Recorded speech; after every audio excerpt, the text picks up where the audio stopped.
Wednesday marks the 68th anniversary of D-Day, the Allied invasion of Normandy during World War II. And one of the special missions on D-Day was called the Rocketboat mission, an attempt by 24 rocket boats to clear the beaches of pillboxes before the infantry arrived. And now the story of that mission is being told in a book titled We Called Ourselves Rocketboatmen. We are honored to have with us Ensign Nick Zuras, who was on that mission, and author William Palmer Jr. Welcome to both of you. Good to have you both here. See you. Good. Bill, tell me, what precisely was a rocket boat?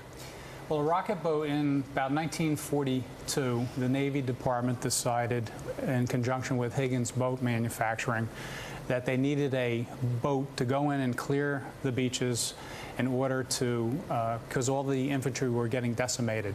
So they came up with a small version of basically a PT boat, which was 36 feet long, and it had 48 rockets. It had twin .50 caliber machine guns, and it was a pretty compact little boat to clear the beaches. And so what tipped you off on this story to do this book, this little-known mission? Yeah, well, my father had left all his Navy orders, and he left about 6 pictures. And one of those pictures said LCSS Rocketboat on it, and I became fascinated with it because in the orders I also saw top secret. And it made me investigate a little bit more, and in the orders were crewmen, names of the crewmen, his original crewmen. And so I started on Yahoo People Search. I wanted to find out what my father did on D-Day, and I found the coxswain of his boat on D-Day. And then I started finding everybody, and I found Nick Zuras, who was another officer trained with my father for the rocketboat missions. So Nick, on D-Day, you were the first guys in at dawn on D-Day. Tell me what you were thinking about. First wave. Yeah. What were you thinking about as you and the 23 other boats were charging the beach? It's about doing a job, making sure that the rockets were fired in the very bad conditions. Weather conditions were very poor. The weather was tough that day, yeah. Sorry? The weather was tough that day. Weather was difficult. Very bad. Yeah. So did you get your rockets fired?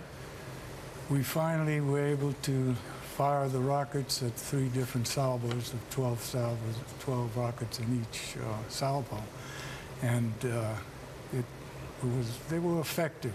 And at the same time as we were firing, the fleet opened up, and they were firing over our heads. So it became rather confusing and cloudy and dusty, so that what we could see specifically was difficult. But I happened to have binoculars given to me by the Navy when I was in Weymouth, going through my interview, my briefing, and I was able to see the 88 sitting up on the bank.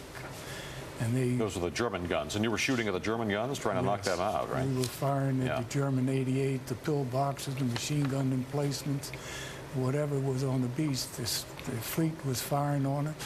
And while we fired our first salvo, and then our second salvo, I heard some thundering noise over my head, and I looked up, and there were the bombers coming in, and with white stripes on the wings for friendly, Well, we really appreciate your service, Nick Zuras, so we appreciate you coming in and talking about this a bit. I'm sorry, we're out of time now for this. I really enjoyed talking about World War II. My dad was a World War II pilot as well, so I enjoyed talking about that. And this is an interesting little story that you've turned up here. Once again, We Call Ourselves Rocketmen is the name of the book.